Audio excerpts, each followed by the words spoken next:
Quand un élève a réussi une ceinture, il vous suffit d'aller sur la ceinture correspondante.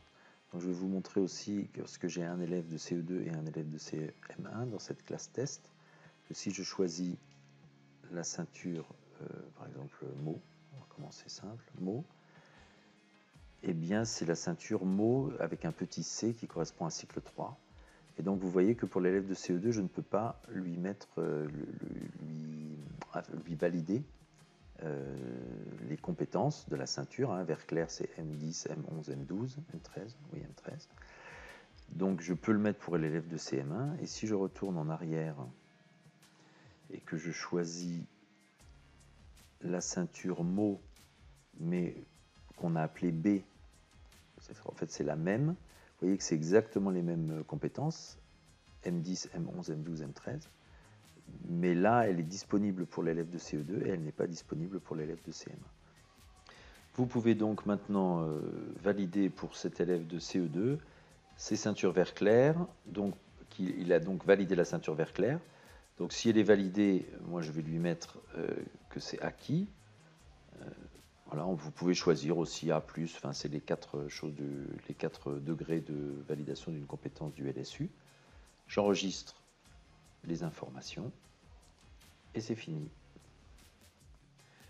Une fois l'évaluation, la ceinture passée et l'évaluation enregistrée, en tout cas les compétences validées, je vous renvoie à EduMove sur toutes les autres tutos pour éditer les livrets, etc.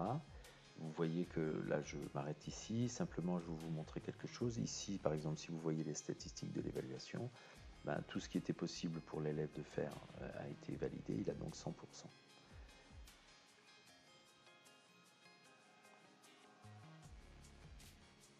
Retournons en arrière. Si je veux voir apparaître plutôt l'évolution de l'élève par rapport à un attendu pour son score de performance, voir un progrès ou voir un pourcentage de réussite par rapport à un attendu, eh bien, je peux par exemple en début d'année saisir le résultat pour tous les élèves, que par exemple un élève de cycle 2, il est attendu qu'il passe par exemple toutes les vertes et toutes les bleues, selon votre contexte, mais c'est à peu près calé comme ça, de manière générale et moyenne, par rapport aux attendus du programme. Donc, c'est bon, j'enregistre. Une fois que c'est enregistré, bon, j'ai simplement, je fais ça en début d'année, alors c'est un peu fastidieux pour toutes les ceintures. Et maintenant, j'ai mon élève qui a passé donc sa ceinture vert clair et j'ai décidé de lui mettre en acquis cette ceinture verte claire. Je sauvegarde et maintenant on voit la différence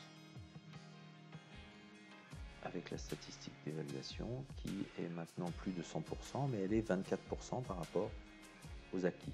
Alors là, on le voit pour l'évaluation en général pour la classe, mais ça fonctionne de la même manière par rapport à des scores de élève par élève. Il y a des options où vous pouvez voir la performance de l'élève par rapport aux attendus de son niveau, de son cycle. Donc voilà.